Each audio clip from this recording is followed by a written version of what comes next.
The River Safari in Singapore held a party to celebrate the first anniversary of giant panda's arrival in Singapore recently. The Kai Kai and Jia Jia, known as Wu Ji and Hu Bao, respectively in China, arrived in the city-state last week, starting their 10-year overseas life.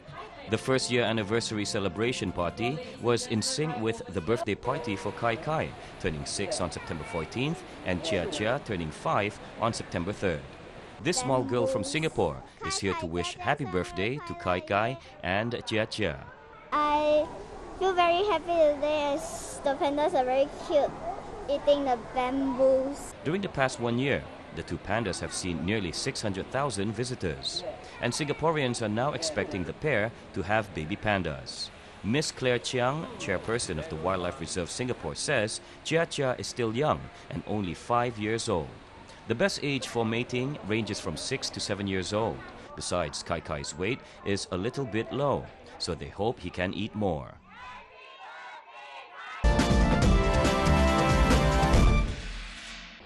Meanwhile, in Thailand, the first and only Thai-born giant panda, Lin Ping, is set to head to China to find her mate next week before returning for a 15-year-long stay with her new companion. The 4-year-old female panda was born to Chuang Chuang and Lin Hui, which have been lent to Thailand by the Chinese government since 2003 under a 10-year contract. The pair will be sent back to China after Lin Hui returns.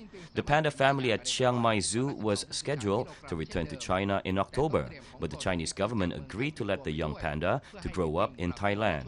Lin Hui, who has been major attraction at the zoo, has not been prepared for traveling to China's Sichuan province for mating, which runs from February to May.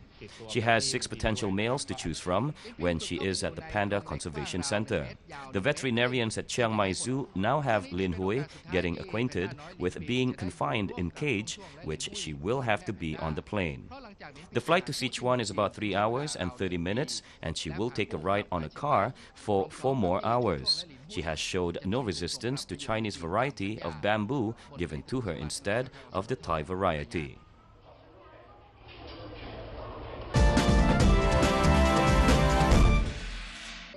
Owner of a 3-year-old disabled elephant seized in a wildlife protection campaign last year called for government compensation after a court verdict clearing the charge of falsified elephant registration. Tang Mo was then 2 years and 6 months old when wildlife officials raided elephant camps in Surin province and confiscated 157 other elephants with no registrations or IDs, verifying that they were domesticated elephants.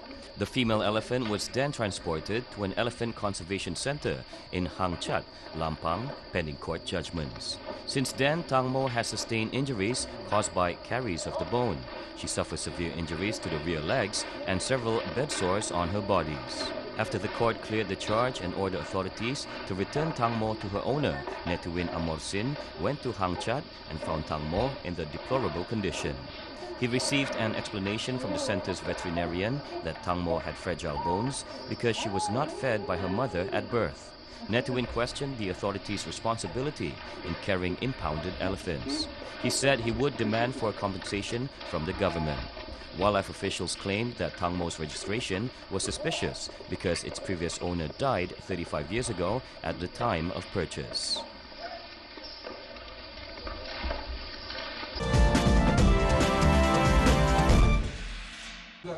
The Halak Mandailing Association of Malaysia recently held an Idul Fitri gathering at Kampung Batu Sembilan village in Cemor, Perak, where cultural shows and traditional cuisines of the clan were featured. The Raya gathering, which was previously held in several states, including in Negeri Sembilan and Selangor, was held in Perak this time around to forge closer relations between members of the clan. The Mandailing is a traditional cultural group found mainly in the northern section of the island of Sumatra in Indonesia. More than 3,000 people, including foreign tourists, attended the event. They were entertained to the traditional Tor-Tor dance along with the ensemble of drums called Gordang Sambilan, performed by the Mandailing children from Selangor. A Mandailing's customs wedding was also among the highlights. The cultural group was formed last year to ensure the sustainability of the Mandailing culture, as the community consisted of 500,000 people in the country. Association Deputy President Rosli Nasution said the gathering aimed to expose the younger generation to the Mandailing traditional villages in the country. Cemor, which is among the oldest villages in Malaysia, was the birthplace of many notable Mandailing personalities in the country, including the late Aminuddin Baki, who was an educationist, the late Amir Hamzah Samsudin, or Malungun, a champion of the Malay language, as well as a writer and journalist. According to Rosli, the village was also the playground for the late Tun Adam Malik, a former vice president of Indonesia in his younger days, because his mother, Siti Salama Deto, hailed from Cemor. The Mandailings are very rich in language, where they have good or smooth sounds. Therefore, they are well known as the smooth people. The classic mashed tapioca leaves, lush with ginger flower, lemongrass, and coconut milk flavor, is the most famous food among the Mandailings. President of Halak Mandailing Association of Malaysia, Ramli Abdul Karim Hasibuan, said the association plans to publish a book on the history of the Mandailings, notably the migration of the community from North Sumatra, Indonesia, to Malaya. The studies, which include the cultural assimilation of the community, involve researchers from local universities and from Indonesia. Very unique, very interesting, and it's something I think that should be encouraged and hopefully may long continue. I think the colour and the drums, beating of the drums, I find it very hypnotic, very smoothing, very relaxing. I'd like to get a CD of it.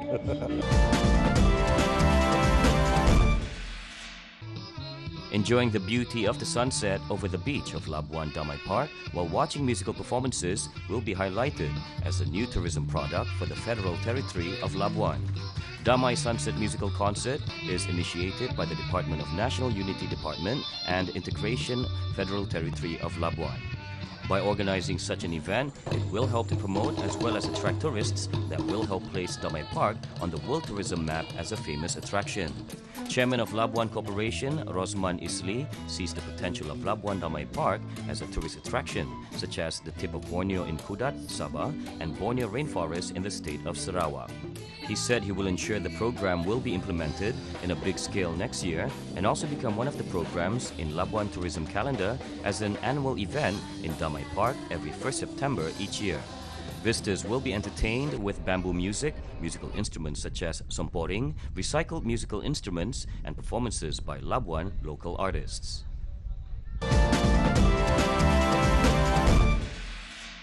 The number of small and medium-scale enterprises in Cambodia has increased up to approximately 5,000, 6,000 enterprises, but the growth is still slow. For example, the handicraft industry enterprises still lack the capacity and the ability to develop its business, which meets international market standards. Most of the small and medium enterprises are those such as ice, soy sauce, fish sauce, ice cream, and food production. About 600 of small and medium enterprises play an important role in increasing economic growth of the country, as well as create more job opportunities for the citizens. The Ministry of Industry, Mines and Energy said the project under the joint technical cooperation between the Ministry and JICA, Japan International Cooperation Agency, to help small enterprises for 2 years, that is from 2013 till 2015. Projects focus on planning and technical assistance to upgrade the SMEs by means of developing the comprehensive diagnostic system and improve the number of standard products that can compete in the market.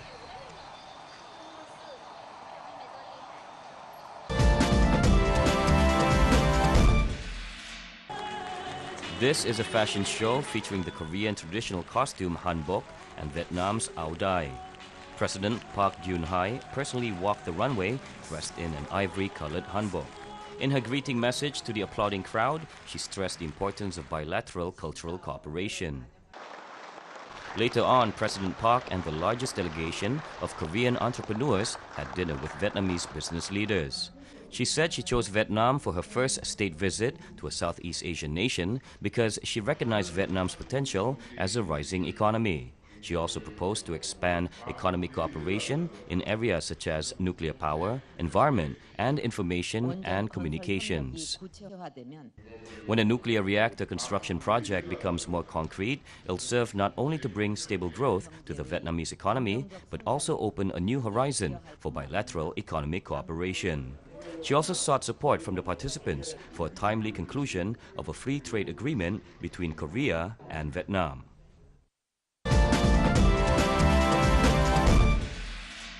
Every year, Cambodia imports over 400 tons of raw silk at a cost of some $25 million in order to meet the massive demand for handmade silk products in the country. The soaring demand for silk coincides with an increase in the number of souvenir-hungry foreign tourists visiting the country. Silk production in Cambodia has always been a modest affair, mainly produced by women living in rural areas that often lack basics like electricity and modernized roads.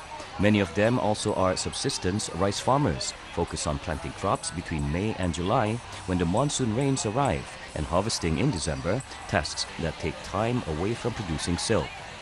The silk trade here dates from 13th century, when villagers started to breed silkworms along the banks of the Mekong and Basak rivers. Villagers now breed a variety of caterpillar known as Bombyx mori, which feeds on mulberry tree leaves for 3 weeks and then spins a golden cocoon. The silk yarn that forms the cocoons is washed, dyed, and eventually woven. Trading of silk products has been on the increase since 2010 after Cambodia's tourism industry became more developed. Local silk manufacturers soon became dependent on the tourism high season as they have far more foreign customers than domestic ones. Each year, the country produces around 2,400,000 meters of silk textiles, providing jobs for over 25,000 Cambodians and earning the state revenue of as much as $50 million, according to figures released by the Ministry of Commerce.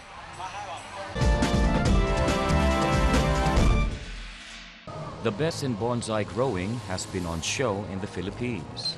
The small, carefully crafted, and beautifully manicured miniature trees have been grown for centuries in Asia, and now this traditional art form is being celebrated in Manila. Bonsai is the ancient art of creating and maintaining miniature trees. While the horticultural practice originated in China and later Japan, it is now popular around the world. Bonsai enthusiasts take cuttings from plants, including trees, and grow them in miniature in small pots, trays, and containers. The plants are then maintained through clipping and pruning in minute detail. Bonsai enthusiast El Rey Nocido from the Philippine Bonsai Society says the trees must display certain characteristics. He said a bonsai is a visual presentation of exaggerated proportion. Bonsai lovers in the Philippines are excited their country is hosting the exhibition. Many demonstrations take place during the event with exhibitors and visitors showing off their skills by creating and decorating the plants.